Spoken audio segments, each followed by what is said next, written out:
क्या आपको पता है कि 1947 के पहले इंडियन फ्लैग का डिजाइन कुछ और ही था? और क्या आपको पता है कि इंडियन आर्मी ऐसे सैल्यूट क्यों करती है और इंडियन नेवी हाथ को नीचे करके सैल्यूट क्यों करती है? और तीसरी तरफ इंडियन एयरफोर्स ऐसे ऊपर की तरफ सैल्यूट क्यों करती है? तीनों का स्टाइल अलग अलग क्यों होता है? और क्या आपको पता है कि एक ऐसा इंसान है जो कि अपने हेलीकॉप्टर पायलट बनने के सपने को पूरा ना कर पाने के चलते अपनी नैनो कार को ही हेलीकॉप्टर बना डाला? हेलो दोस्तों, मैं हूं पुष्पेंद्र और आप देख रहे हैं यूट्यूब का amazing knowledge with facts channel. आज के इस वीडियो में आप तैयार हो जाओ रैंडम फैक्ट्स की बारिश के लिए। So let's start. Mexico city में सफाई को बढ़ावा देने के लिए एक मस्त काम किया गया है। वहां पर एक डिवाइस रख दिया गया है सड़कों पर गवर्नमेंट के द्वारा, और लोगों को ये कहा गया है कि वहाँ के लोग गंदगी को जमा करके अगर उस डिवाइस में फेंकेंगे तो वहाँ से फ्री वाईफाई मिलेगा।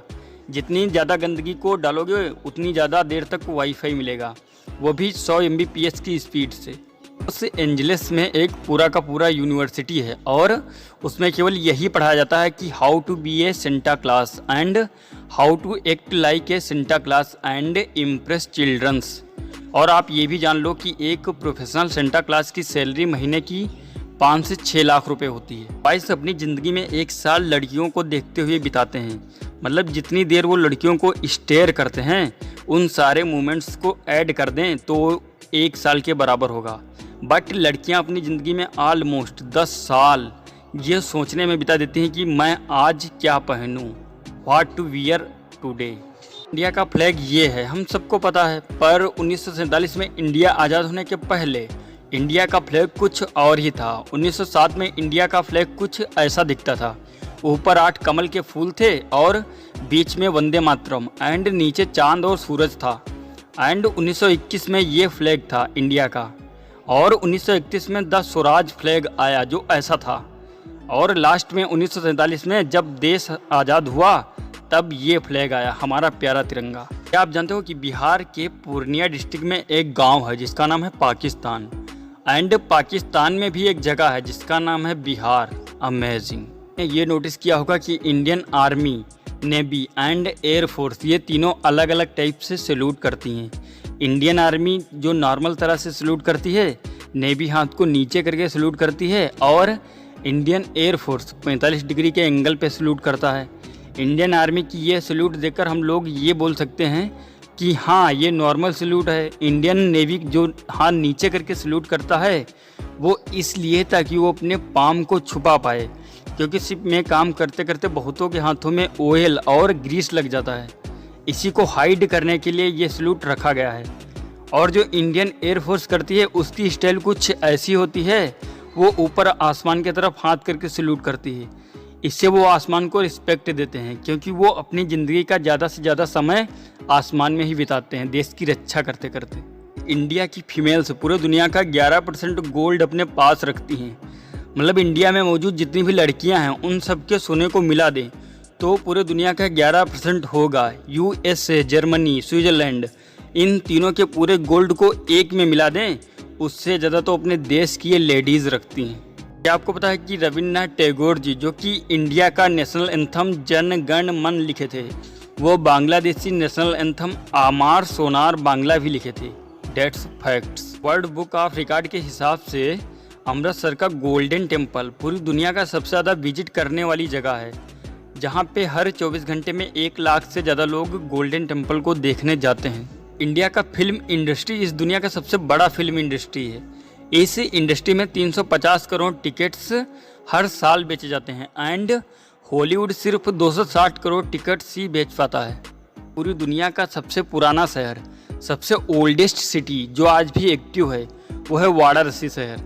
ये शहर एक्चुअली में 5000 साल से भी ज़्यादा पुराना है। मतलब सबसे ओल्डेस्ट सिटी का रिकॉर्ड अपने इंडिया को ही जाता है ना। बिहार के 23 साल के मिथिलेश कुमार प्रसाद जब अपना हेलीकॉप्टर पायलट बनने का सपना पूरा नहीं कर पाए किसी रीजन के चलते, तो अपनी टाटा नैनो कार को ही हेलीकॉप्टर में बदल दिए, जिसमें हेलीकॉप्टर के सारे पार्ट्स हैं जैसे इंजन, रोटेटर, ये सब। इनका ये कहना है कि कई टेक्निकल प्रोसेस को इम्प्रूव करने के बाद इसे उड़ाया जा सकेगा। इंडिया की ये सबसे यूनिक कारों में से एक है।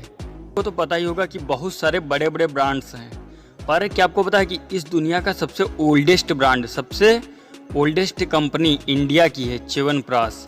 ये दुनिया का सबसे ओल्डेस्ट ब्रांड है जो कि आज भी एक्टिव है। मुकेश अंबानी जी का घर एंटीलिया पूरी धरती का, इस पूरी दुनिया का सबसे एक्सपेंसिव हाउस है, वर्ल्ड्स मोस्ट एक्सपेंसिव हाउस। और इसकी कीमत 1 करोड़ नहीं, 10 करोड़ नहीं, 1000 करोड़ नहीं, 5000 करोड़ नहीं, बल्कि 1 बिलियन यानी कि 6000 करोड़ रुपए है। उत्तर प्रदेश में एक गांव था पहले जिसका नाम था शिवनगर, जो कि एक नॉर्मल गांव जैसा ही था, पर उस गांव में कंपनी स्नैपडील ने चारों तरफ हैंडपंप लगवा दी जगह जगह पर, जिसके चलते उस गांव के लोगों को पानी की समस्या में राहत मिली। उसके बाद वहां के लोग इस कंपनी से इतना ज़्यादा खुश हो गए कि इस गांव का नाम ही snapdeal.com रख दिया। It's amazing. Statue of liberty को तो आपने कभी ना कभी देखा ही होगा। अभी जो इमेज आप अपनी स्क्रीन पर देख रहे हो वो स्टैचू ऑफ लिबर्टी की है, लेकिन क्या आपको पता है कि ये स्टैचू ऑफ लिबर्टी ऐसी ग्रीन जैसा कि हमें इस इमेज में दिख रही है वैसी है ही नहीं।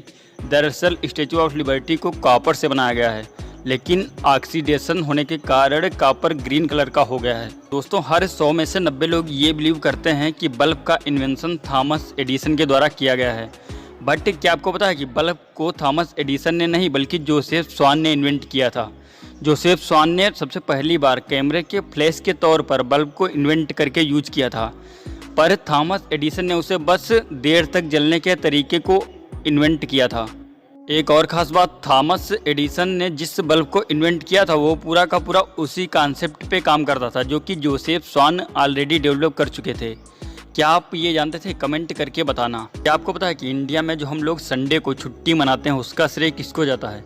तो वो हैं नारायण मेघाजी लोखंडे। जी हाँ, ये वही शख्स थे जो कि भारत में सबसे पहली बार 1881 में संडे की छुट्टी कराने के लिए आंदोलन पर बैठे थे, और ये आंदोलन बढ़ता ही चला गया था। और इस आंदोलन के 8 साल के बाद 1889 में फाइनली अंग्रेज़ों को इंडिया में संडे की छुट्टी करने का ऐलान करना ही पड़ा। जो पिक्चर आप अपनी स्क्रीन पर देख रहे हो इसे बहुत ध्यान से देखो।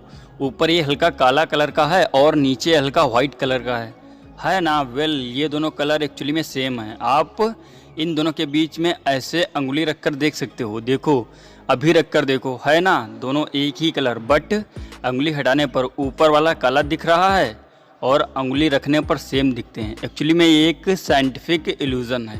मार्केट में 1 किलो सेब की कीमत एवरेजली 70 से 80 रुपये होती है, पर एक रेयर टाइप का एप्पल होता है जिसे ब्लैक डायमंड एप्पल कहते हैं, और कहा जाता है कि ये हनी यानी कि शहद से भी ज़्यादा मीठा होता है। और 1 किलो नहीं बल्कि सिर्फ एक ब्लैक डायमंड एप्पल की कीमत 1200 रुपये है।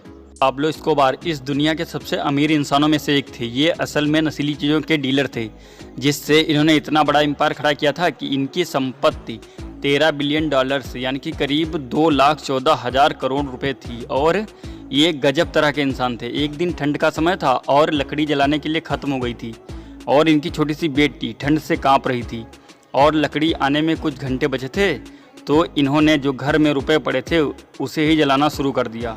कुछ घंटों तक जलाया, इसलिए ताकि उनकी बेटी को ठंड ना लगे। इसी के चलते उन्होंने करीब 13 करोड़ रुपए जला दिए उसी 1 घंटे के अंदर। सूरज आसमान में कितना बड़ा सा येलो कलर का गोला है ना, जो कि आसमान में राज करता है। वेल, मैं आपको बता दूं कि सूरज का ओरिजिनल कलर येलो, रेड या फिर ऑरेंज नहीं है जैसे कि हम लोग ज़्यादातर सोचते हैं, वो नहीं है, बल्कि the actual real colour of the sun is white. जी हाँ, असल में सन वाइट कलर का है। धरती के एटमॉस्फेयर के चलते हमें ये येलो और शाम के समय रेड दिखता है, but real it's white. Mars यानी कि मंगल ग्रह से धरती कुछ ऐसी दिखती है। ये छोटा सा डॉट दिख रहा है, यही है धरती। यहीं पे हम और आप हैं। सोचो कितनी छोटी है। ये नंबर्स 2 टाइप के होते हैं, इवन नंबर्स और ओड नंबर्स। इवन नंबर्स मतलब 2, 4, 6, 8 और odd numbers 1, 3, 5, 7।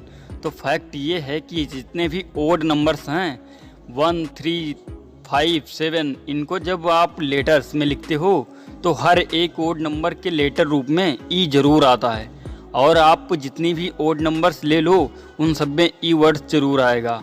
One of the most amazing facts. तो ये जानते हो कि एक चींटी अपने वजन का 50 गुना उठा सकती है, और यदि इन चींटियों का आकार एक आदमी के बराबर हो जाए तो कार की रफ्तार से 2 गुना तेज़ी से दौड़ सकेंगी। ये वीडियो आपको कैसी लगी कमेंट बॉक्स में बताना। दोस्तों वीडियो पसंद आई हो तो वीडियो को लाइक कीजिए और यदि इस चैनल पर आप नए हो तो चैनल को भी सब्सक्राइब कीजिए। And thanks for watching this video.